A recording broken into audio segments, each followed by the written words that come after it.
everybody, this is Jackie from Bronx Baubles bringing you another exciting video. I'm super duper excited about this video, and I'm going to be talking a mile a minute because I have so much I want to share with you and so much I want to show you. My beautiful treasures that I found out in the wild, in thrift stores, flea markets, and even online. And I also have 2 book reviews I want to bring to you. So without further delay, let's just get this video started. So here are some of the treasures I'll be sharing with you today. We're also going to be doing some testing. So let's just dig in and get started. Why don't we? I also want to show you these 2 fabulous books. Let's get started. This one right here. This book, OMG. And what attracted me is this, amazing, beautiful pink colors. And it had fabulous reviews. This book is called Lydia Cortiel, A Jeweler's Odyssey.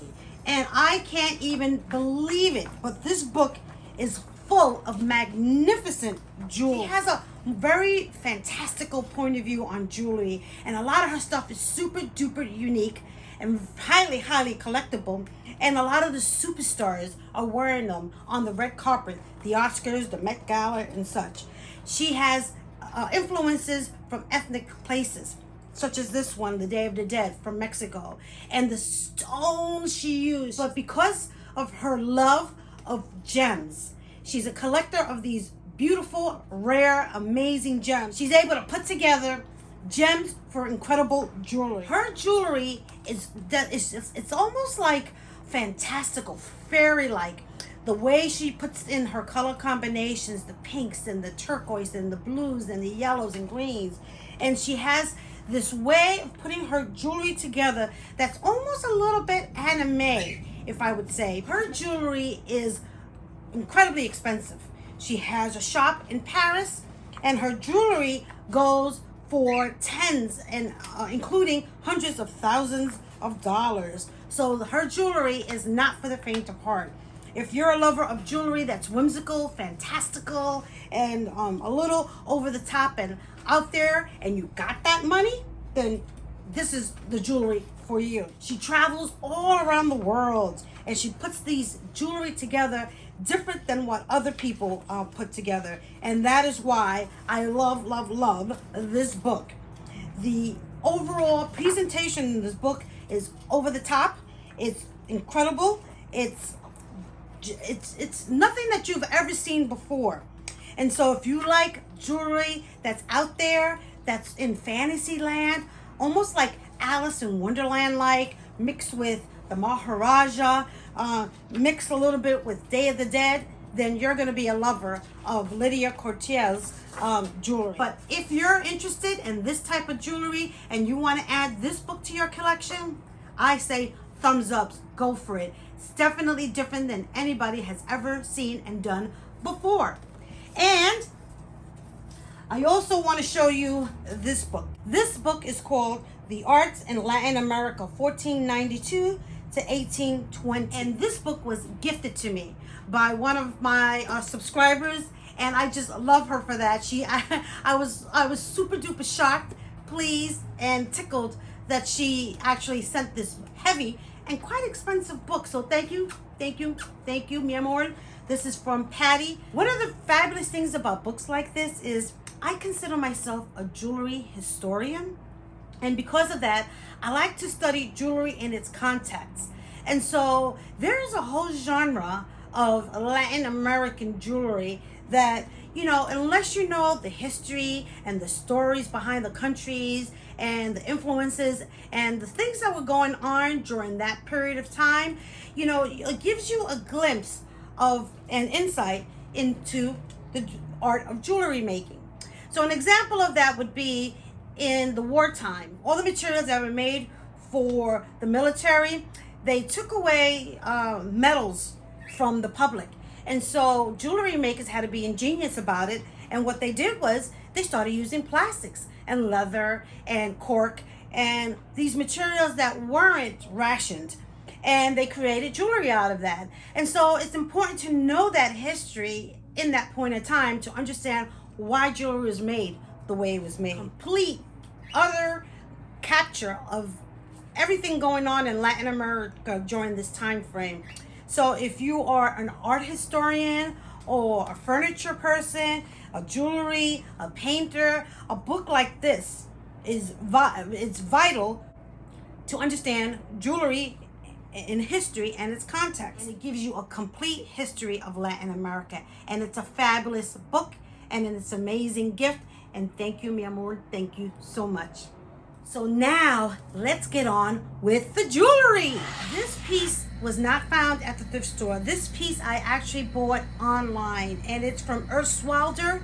It's a brand new piece. It comes in this fabulous container, and it's Frida sitting down, and it's laminated in several different parts, and it's just a really adorable piece. Who can go wrong with Frida? She is the most quintessential Latin American artist. She's highly influential, and I truly have to just do a video on just her jewelry, because Miss Frida Kahlo was definitely a jewelry lover, and she liked more ethnic pieces such as pre-Columbian pieces, pieces that were from Peru and Mexico, of course, and it's just incredible. So I'm gonna be doing a video on her at some point soon. So check it out. Frida sitting down. So check this cuff out. I got this cuff on the wild in a thrift store, and this cuff is by Swarovski. And if you look inside, it has the little etched logo of the swan. That's how I knew that this was Swarovski. But if I didn't know, look how brilliant these stones are. These are big honker stones. And here is a very interesting necklace. I believe this was originally an Art Deco necklace that someone retrofitted. A lot of times these necklaces came with threaded cords, and they disintegrate after a while, especially if you put perfume or if they're exposed to the sunlight or your oils of your skin. They do fall apart. And so somebody probably just created a whole new necklace with this. But the stones are brilliant. They're bright and shiny. It has this interesting closure. It's like a button with a little hook here, and I think it's definitely like a choker, but I thought it was definitely worth it for the crystals alone. Speaking on crystal, take a look at this big bad mama jamma. I went to the Museum of Natural History this weekend because I'm going to be bringing you a video from the Ice Cold Hip Hop exhibit. It's, oh my God, it was so good, this exhibit. It was all the hip hop stars and their jewelry. I went to the gemology section of the Museum of Natural History, and I saw pieces that were like this and bigger. And then I happened to stop into a TJ Maxx, and they were selling this for like $20. So I scooped it up, and I just love it. I just really love it. And I hope that it will cleanse the air and give clarity as I sleep, because it's in my bedroom. Let me put it down here. This is one heavy bad mama jamma.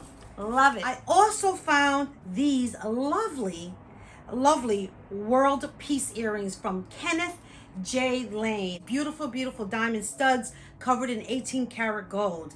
And I think I paid $4.99 for these earrings. They're so good. They're so good. I love them. Look at that. Look at that. Really nice piece.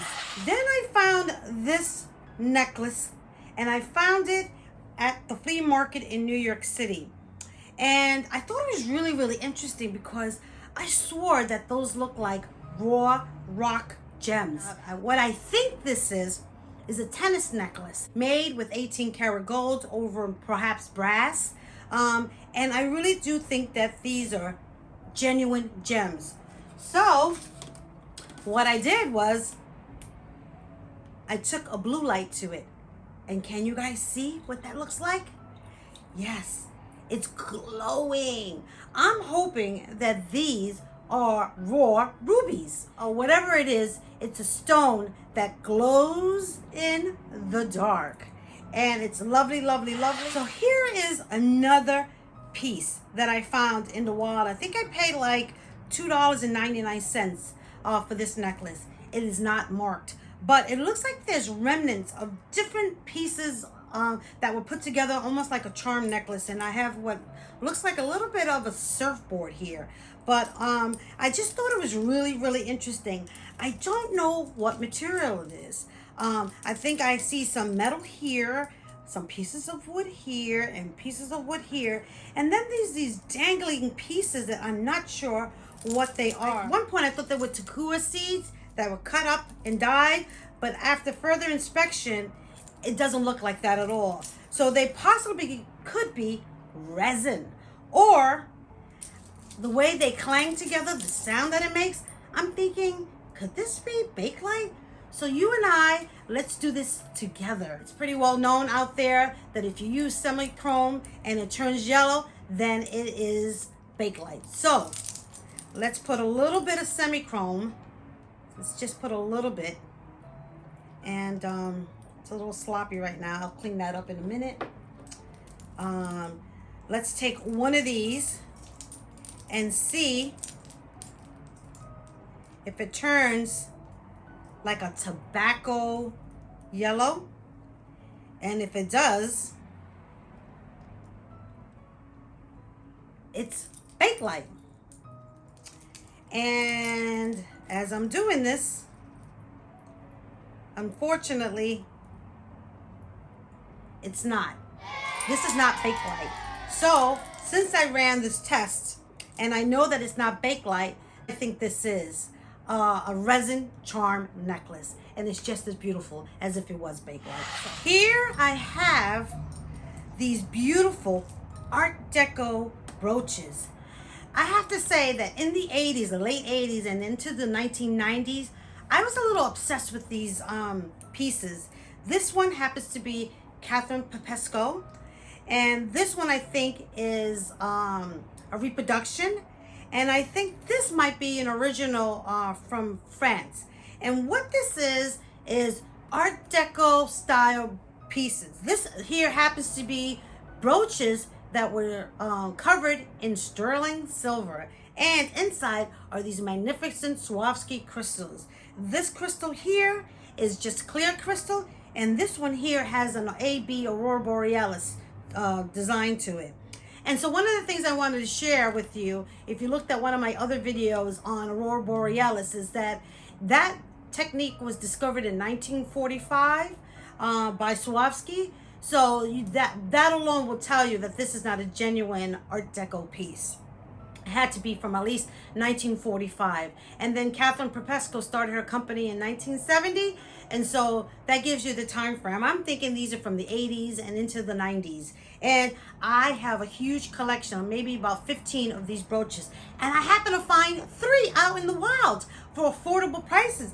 These used to go for big, big money back in the days. So I think at some point maybe they'll come back in style. And those prices that it used to fetch for might be in the horizon. But anyway, I still love these pieces. And I guess for reminiscence sake, I still find them and buy them when I'm in the wild. OMG, I found these adorable, adorable Playboy bunny cufflinks. And I love anything bunny because, as you guys know, Bad Bunny is my little girl.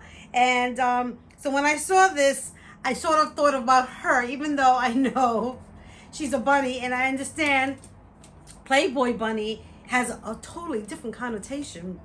I still thought that these were adorable. I think I paid $2 for them. And when I got them home, unfortunately, I didn't realize it, but one of the ears is gone from this bunny right here. Playboy was super duper popular back in the 70s. They used to have Playboy bunnies. They used to have clubs that people would have to join and be a membership of. And of course, they had the Playboy books. This reminded me of back in the 70s when I was a little girl, and I remember my brothers thinking Playboy was like incredible, and I didn't understand why, but I know now. But these are just iconic, quintessential 1970s pieces, and for $2, I added them to my cufflink collection. I always like to show you my vintage costume jewelry and stuff that I find in the wild, but I do on occasion buy modern jewelry that maybe at some point will turn into vintage jewelry. I'm a big lover of J. Crew jewelry, and so here is these really, really adorable earrings. You just got to see what these things look like. They're so fabulous. And look at them. They dangle. I just think that they're just this beautiful, beautiful, soft little pinky, very fluffy. I'm a huge lover of vintage jewelry, but sometimes a girl needs a new piece of jewelry that's modern. Something that I just thought was lovely and unique and matched exactly what I will like. And of course, anything rose base is something that tickles my heart. So this is really, really a beautiful piece. Can't wait to wear them. On my last haul, I got these two beautiful Indian enamel brass bracelets. And on this haul, I found this one. And this one is perhaps one of my favorites because it's a Scorpio. This is, I don't know, the colors on here are just fantastic. These are incredible boho chic bracelets. You can wear two on one side, one on the other side. You can wear them solo. But this one, check it out. It's a Scorpio on it, and it's just very well done. And I can't believe I keep finding these things, and I'm wondering if it belonged to one person's estate or collection, or maybe they were popular, because I don't remember ever seeing these before. And now I'm seeing them, more frequently. So go figure. Aren't these just incredible? Love them. Super, super nice. Speaking on cufflinks, I found these enamel cufflinks. These are white enamel, and it has these two lions and a crown. And I found out that these are the royal crests from Britain. And so I thought that, maybe somebody who's into like Game of Thrones or someone who loves Bridgerton would love to wear cufflinks like this. Lions has their tongue sticking out, and they have their tail in an upright position, and that cute, adorable crown. Really, really well-made cufflinks. Then I want to bring your attention to these two pieces here. And the reason why I want to show you these pieces is because these were gifted to me. This is gifted to me by my friend Roman, who I was the maid of honor of his wedding. This was an aquamarine ring that he found, and he thought of me because when we visited the Manhattan Vintage Show, we were sporting these beautiful aquamarine rings that looked like Lucille Ball's ring, and when he saw this one, he thought of me. And then this ring was given to me by my good friend Michelle. She is a jewelry collector in her own right, and I can't wait to do a collaboration with her. This is a rose quartz ring, and let me show you what it looks like on.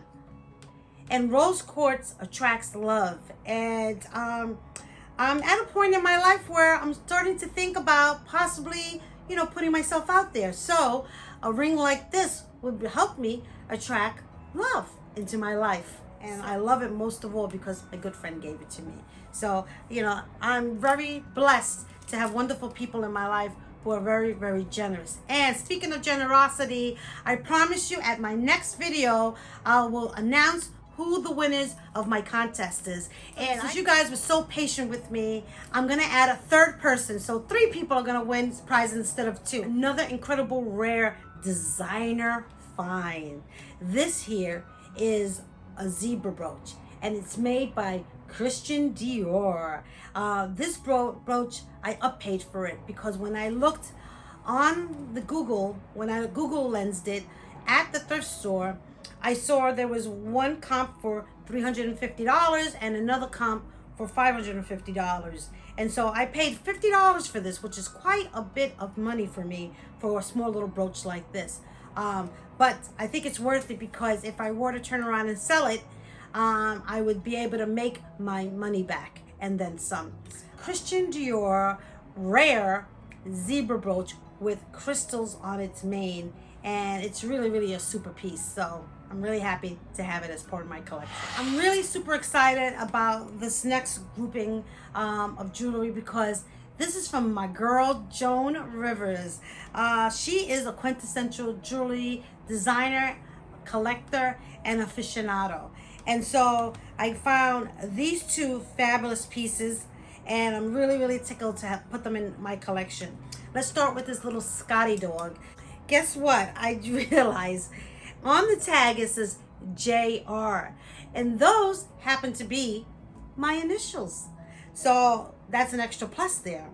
And it has a cartouche in the back called Joan Rivers. It has this beautiful chain with the little tag on it. And he's got these cute little beady little black crystal eyes. Really, really cute little piece. And then I have this piece right here. This is a Joan Rivers, and it's a faux cameo. And around it is this Fabergé like enamel. It's called like goulash. And I think this is one of the Romanoffs, part of the Romanoff collection. And I believe she did different color variations on this brooch. When I saw it, I knew right away that it was a Joan Rivers piece. And it's very, very well made. And check this out. Is this an OMG? You have to see this piece here. I'm going to start off actually, because it's two separate pieces. I'm going to start off with this piece. Now, believe it or not, this enhancer right here, this little clip is, I'm going to just open it up. Give me 1 second. This piece right here is a separate piece, and it's designed to take long necklaces that you wrap around and you shorten them. And if you look on the inside, it says Joan Rivers. So it's definitely a Joan Rivers piece. But to be honest with you, I don't think all these necklaces, and I bought this on at the thrift store, are Joan Rivers necklaces. You have this one really super duper long necklace, and then you have this one here that's definitely a Joan Rivers. So I don't think these are Joan Rivers, or if they are, it's not marked, but the enhancer definitely is. Either way, I still love it. I still think it's incredibly beautiful and definitely wearable. So let's go to this piece right here. This piece here is a Joan Rivers, and when I saw it, I just fell in love with it. You can tell the quality of her pearls just by feeling them. They feel like real pearls. They also look like real pearls. It has a little bit of that grittiness. The luster on it is just fabulous, and they're individually tied after each pearl. So even if it's not a real pearl necklace, it definitely is high quality faux pearls. And it has this great cartouche that says Joan Rivers, and then there's this really beautiful big clasp, and you could wear the necklace like this, or you could add the locket. Now, when I went online to see what this is, I realized that there was actually a key, a small little tiny key with these little crystals on the top of it that went with this. And that's when it gave me the idea. I said, I wonder if that key was functional, because I know Joan Rivers, her jewelry, she always did these interchangeable things with the jewelry. She always created jewelry that was just a little bit interesting than the average piece of jewelry. And so I took my little handy dandy chopstick, I poked the hole, and voila, it opens up. I thought it was very unique, and I just love the idea. And now I'm on the quest for looking for that key. And look at this. It's still a phenomenal piece. That's really, truly beautiful.